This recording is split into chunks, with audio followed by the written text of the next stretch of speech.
Haleluya, salam sejahtera di dalam kasih Tuhan Yesus Kristus. Selamat hari Minggu, selamat kita beribadah walau dalam bentuk yang berbeda.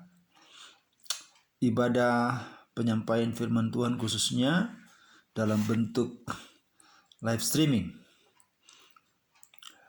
Pada hari ini kita akan sama-sama dengar firman Tuhan untuk membangun kehidupan iman kita, untuk membuat iman kita kuat di dalam Tuhan, untuk iman kita terus bertumbuh walaupun dalam keadaan situasi apapun. Karena firman Tuhan ya dan amin. Percaya firman Tuhan mampu menolong kita. Sebelum kita dengar lebih jauh lagi kebenaran firman Tuhan, mari kita berdoa bersama-sama.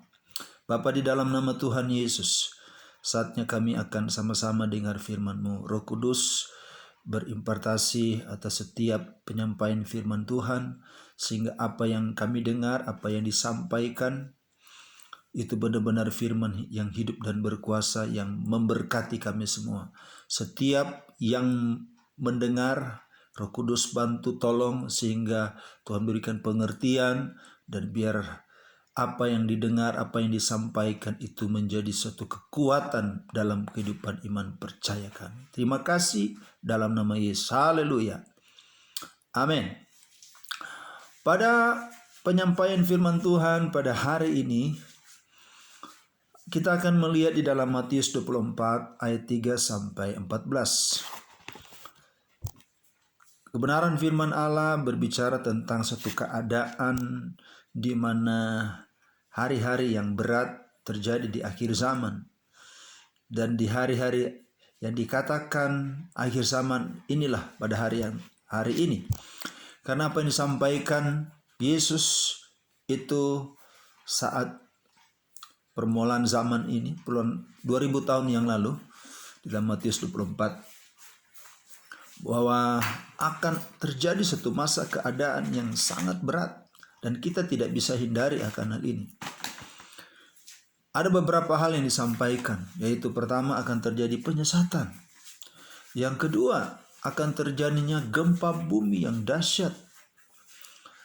Yang ketiga akan terjadinya peperangan antar bangsa. Akibat dari peperangan ini, banyak orang yang hidup menderita.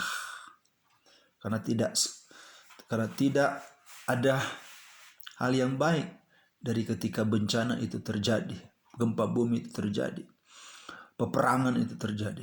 Pasti akan berdampak membuat banyak orang menderita. Dan hasil dari penderitaan yang dialami akan memberi pengaruh hubungan antara sesama dan hubungan kita dengan Tuhan. Dikatakan di sini bahwa hubungan antar sesama, maka kita dengan yang lain akan tidak lagi ada hubungan yang harmonis, yang baik. Keadaan-keadaan yang terjadi seperti disampaikan dalam ayat 9, pada waktu itu kamu akan diserahkan supaya disiksa, dan kamu akan dibunuh dan akan membenci semua bangsa oleh karena namaku, dan banyak orang akan murtad dan mereka akan saling menyerahkan dan saling membenci. Bencana alam, peperangan yang terjadi, penyesatan yang terjadi, itu akan merusak kehidupan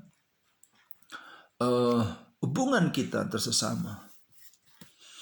Dan ini luar biasa terjadi. Dan bagaimana kita mensikapi akan hal ini? Dan itu sudah mulai melanda hal-hal di dalam kehidupan kita.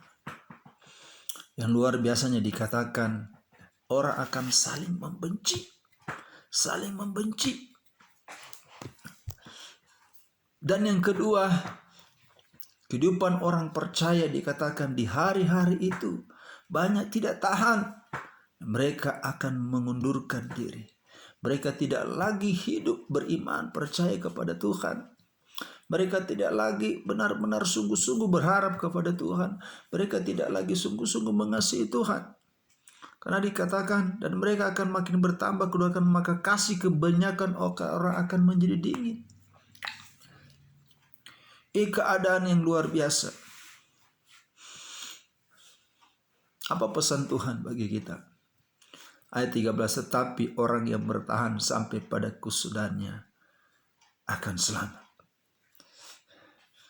Firman berkata, nasihat firman Tuhan mengingatkan kepada kita, mari kita tetap bertahan. Bertahan dalam situasi yang sangat berat, yang sangat pelik. Bertahan untuk tidak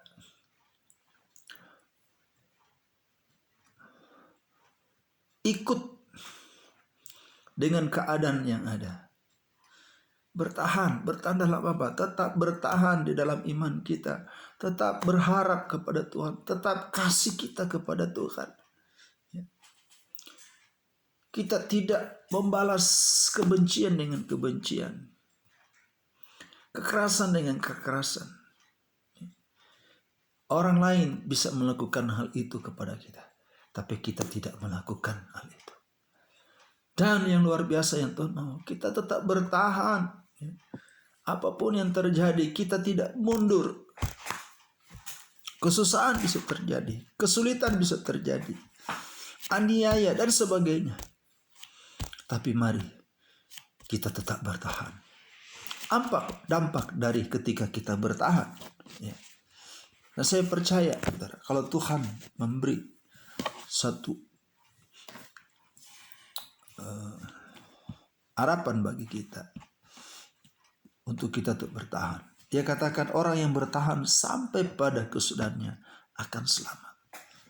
Artinya bertahannya kita itu.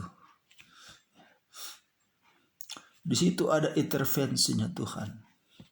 Ada campur tangannya Tuhan. Kita tidak dibiarkan sendiri. Kita akan disertai oleh Tuhan. Kita akan di backup oleh Tuhan. Dia tidak akan membuat kita akan mati konyol.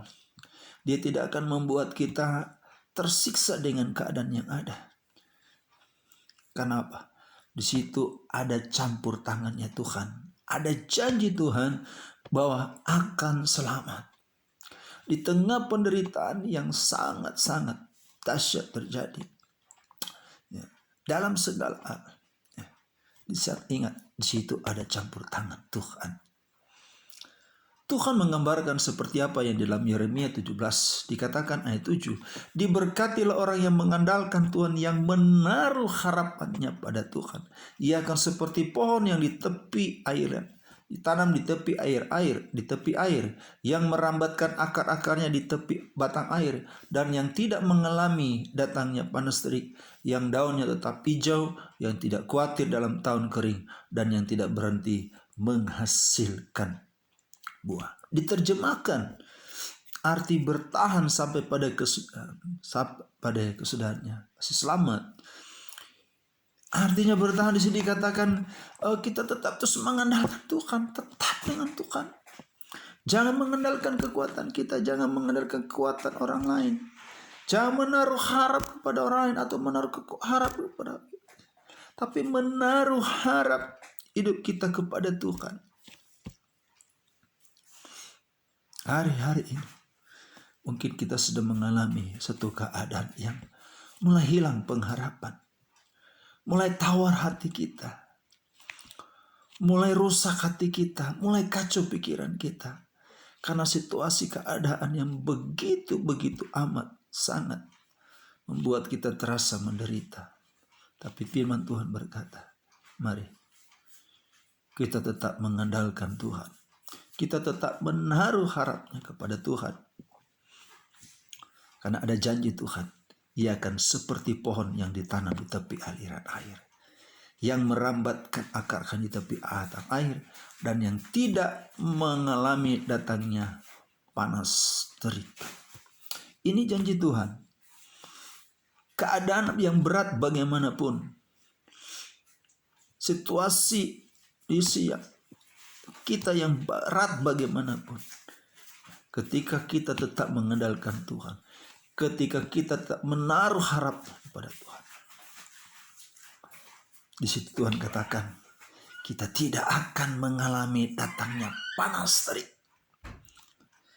Panas kita masih bisa rasakan.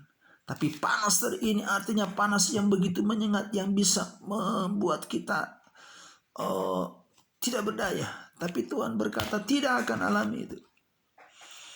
Yang berikut dikatakannya, daunnya tetap hijau. Dalam keadaan berat, Tuhan beri jaminan kita. Seperti pohon, daunnya tetap hijau. Kita tetap segar. Pohon yang daunnya hijau itu menunjukkan pohonnya itu ada kehidupan. Tetap hidup. Ini janji Tuhan. Yang ketiga, yang tidak khawatir dalam tahun kering.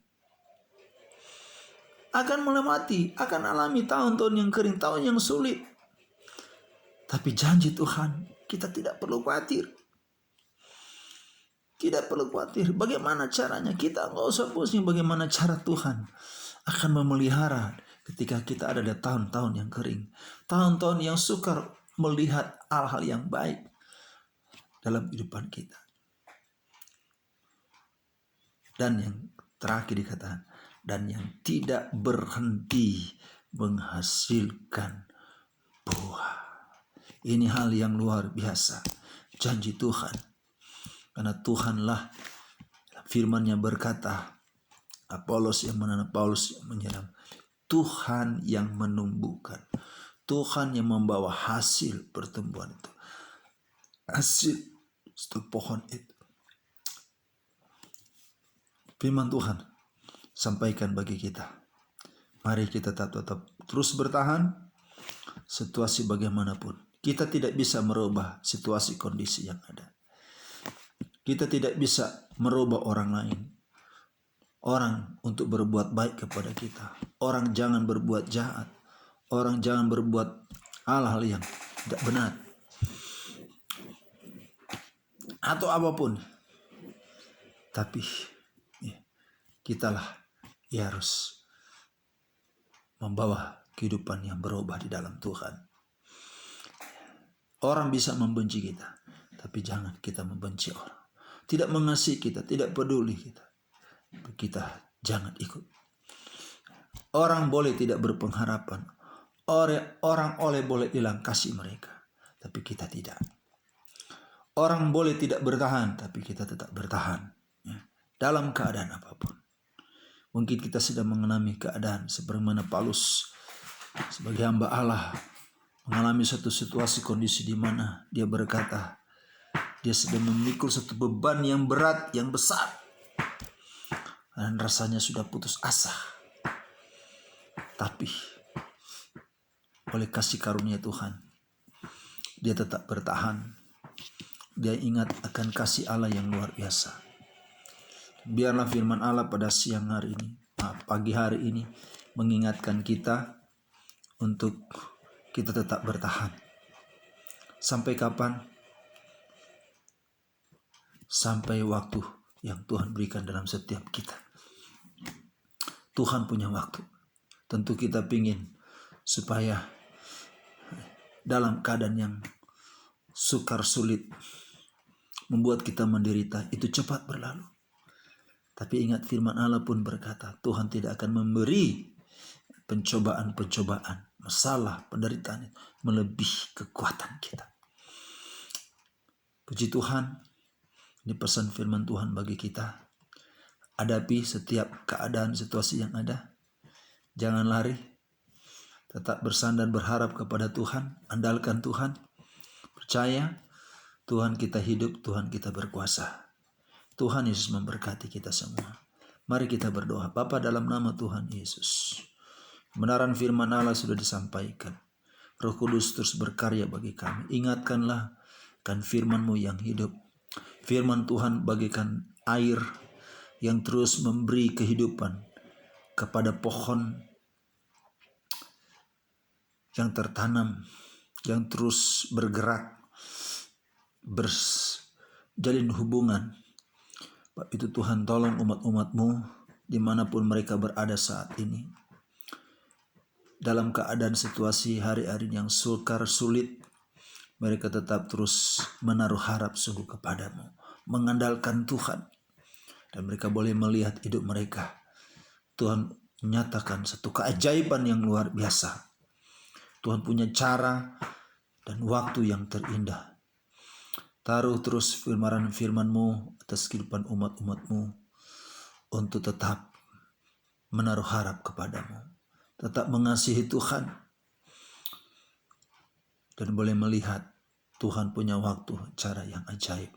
Bekerja dalam setiap kehidupan mereka. Terima kasih. Inilah firman-Mu yang kami sudah terima pada pagi hari ini. Dalam nama Tuhan Yesus. Haleluya. Amin. Tuhan Yesus memberkati. Selamat hari Minggu.